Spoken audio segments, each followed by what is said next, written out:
Hi guys, and welcome to my channel. In today's video we got this 2004 Jeep Grand Cherokee.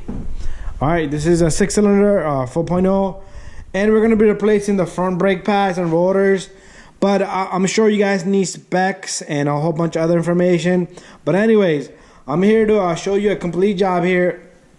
So what we're going to do here is we're going to remove the caliper, we're going to remove the disc, and we're going to reinstall new brake pads. But you can see this is corroded. You could just tap this with a screwdriver. All this should pop off. Clean it nicely and lubricate it and install new brake pads and discs. But anyways, I'm sure you guys want torque specs. So here's the torque specs for the bolt. There's 2 bolts that you need to take off. Okay, you know what? There's 4 bolts. You're gonna take off this bolt and this bolt. The torque spec on both of these bolts are 53 foot-pound. I'm sure you want to know the torque spec. And the 2 bolts that holds the caliper down, one right there, one is down below here and back here. And both of these bolts are, I have written here, 85 foot-pound. So 53 and 85 foot-pound for the bracket bolts. That's torque specs. But anyways, I'm going to show you the parts and the parts I got and how much they cost. Complete job. And I hope you like the video. Don't forget to subscribe, share, and like. So let's walk over here. I have the brake pads. I'm gonna be using the Evolutions here. Good brake pads. This is all I can find today. Usually I use Equibonos, a little bit expensive. And there's some information, part numbers, and everything you need. You can pause it and check that out. Whatever you need is right there. Anyways, inside this, you're gonna have a complete kit. Hardware, brake pads. All right, let's put this to the side. Discs. These are regular discs, nothing fancy. There's the part number. So the discs are about like 23 to 25 bucks each, and the brake pads over there are like $54. So that's what you're looking at. All this stuff close to 100 bucks and a little bit more than 100 bucks. That's okay, and you can do the job yourself. So let me get the tools and we're gonna clean that stuff and we're gonna remove everything together. All right, to start off, this disc, if you hit it from the back, everything, all this will break. But to make a little bit life easy, just shred it a little bit, all right?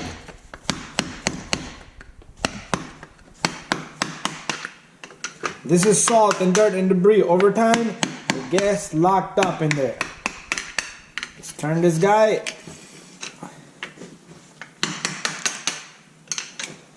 Turn some more.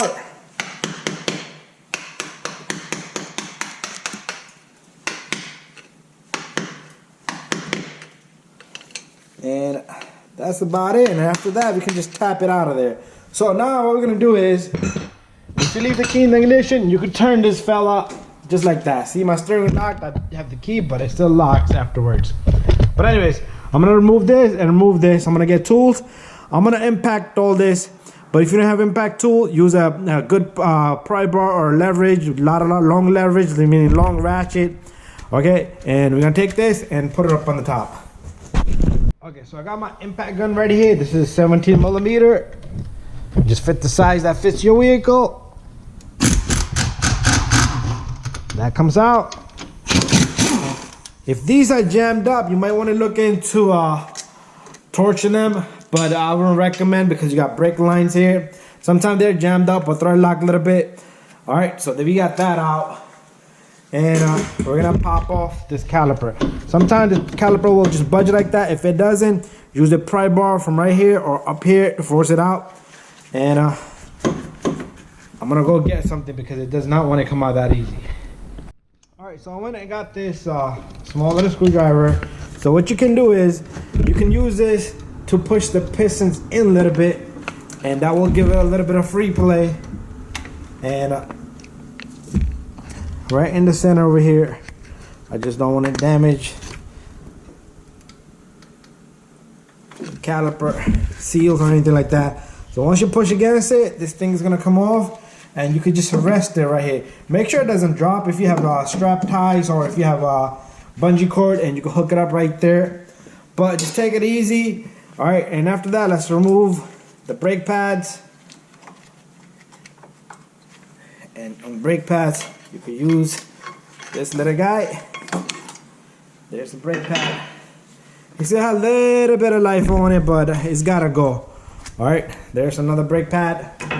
All right, so we're gonna be removing the hardware kit. Hardware kit, just pop it off right now, because right now the spindle is holding this for you. So all 4 clips came out. So what we're gonna do is we're gonna go in the back now. Let me see if this is the same size, if it's also a 17 millimeter.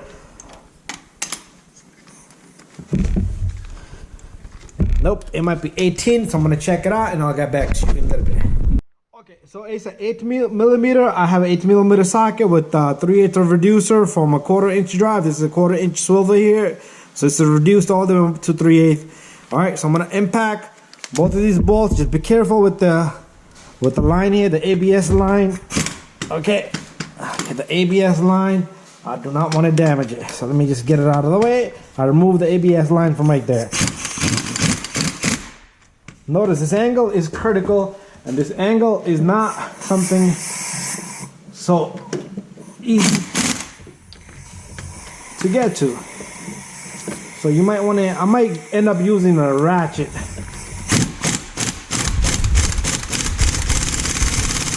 I know these Jeeps, they don't come out that easy, so let's go put on a ratchet. Okay, now I got this long leverage ratchet here. Hopefully this comes down to this. There you go. Woo!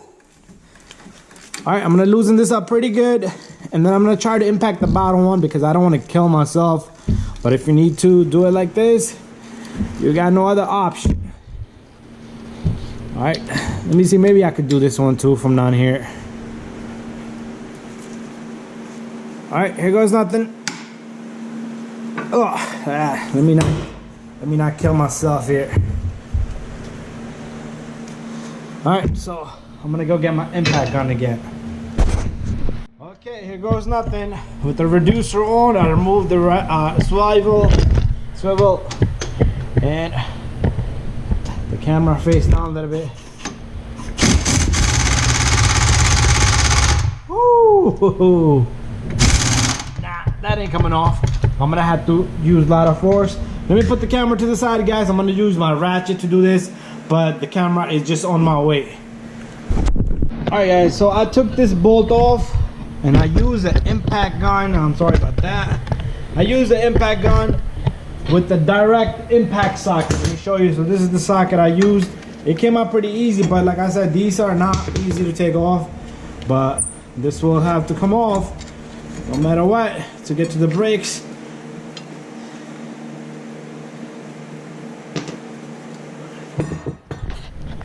Alright guys, the battery died on the camera, so I took the disc off, the bracket came off, and once the disc is off, make sure you clean this really well, okay?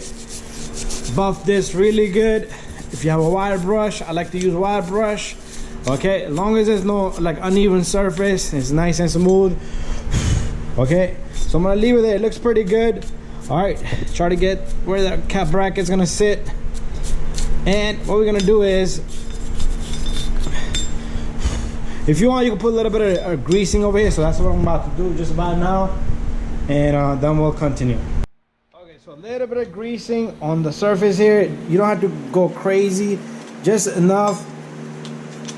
Okay, if you want to make it look like a pancake, it's up to you, but a little bit all around is perfectly good, okay?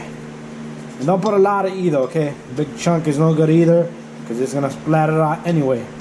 There you go. That looks pretty good to me right there. Alright, so I'm gonna go get the disc. I'm gonna clean the disc with brake cleaner. Alright, so there's our disc. So what I'm gonna do here is I'm gonna use this brake cleaner. It has oil in it, so you always gotta clean your disc. If you don't, it's not gonna stop. Your brakes are gonna fail, okay? Quick little clean, okay? Don't have to be crazy. If you want to give it 2 coats, it's up to you. Just make sure you switch up sides on your rag, and that's it. Bada bing, bada boom. It's ready to go on the Jeep. Alright guys, here it goes. Nothing. I got the disc here. So just take the disc, simply put it on. And what I like to do is, I'd like to use one of these lugs. These lugs help me out here a little bit. They hold this guy in place. Sometimes you have to, okay, I messed up there. Small little bolt. Let me go get a bolt. Nut, I mean. Okay, a nut. You can put it here. And put your lug nut on top. So it's gonna work like a little spacer. And it's gonna lock up your rotor from moving around. So the next step is very simple. We're gonna take our bracket. Oh, you know what? Let's prep our bracket first before anything. All right, so what I want you to do here is I want you to wire brush, clean the surface where your hardware is gonna sit. Also, you see these pins? They should be moving. Pull them out, lubricate them. You're not gonna see me do that part. And what I'm gonna do is I'm gonna go get the hardware kit. You're also not gonna see me do the hardware kit, but all you need to do is put the pieces that we pulled out of here. Okay, 1, 2, 3. It all comes in a package with the brake pads. Okay. Okay, here's the bracket with the hardware on it. As you can see, it's all done, nice and done. All right, and make sure, let me put this away. Let me put the light away for a second. I want to explain a little bit here. Make sure it's not sticking out too far where the rotor is going to slide in here, okay? Otherwise, it will rub on the disc. Also, make sure you tap this down. It's nice and flush, sitting flush, so you have enough gap for the brake pad to go in. Okay, now what we're gonna do is we're gonna take this bracket and remember the 2 bolts we took off? We're gonna put them on and make sure you torque them. I already gave you a torque specs in the beginning of the video. Make sure everything is nice and tight. Alright, got 1 bolt in, second one goes in. Be careful with your ABS line here again. And make sure you catch it by hand, okay? So what I'm gonna do is I am gonna torque these 2 to the proper spec, and then we're gonna come back and we're gonna continue the video further, okay? Okay, the next step is we're gonna compress these pistons. So what I'm gonna use, I'm gonna take this brake pad, I'm gonna put it right there. This is the old brake pad. Do not use a new brake pad, and you could use a C-clamp or a compress tool that I'm gonna show you. Okay, so got my compress tool here.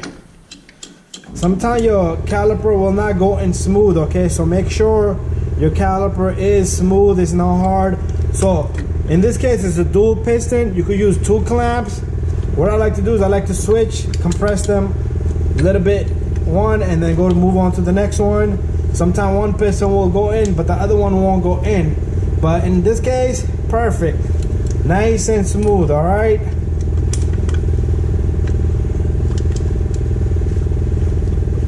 And there you go.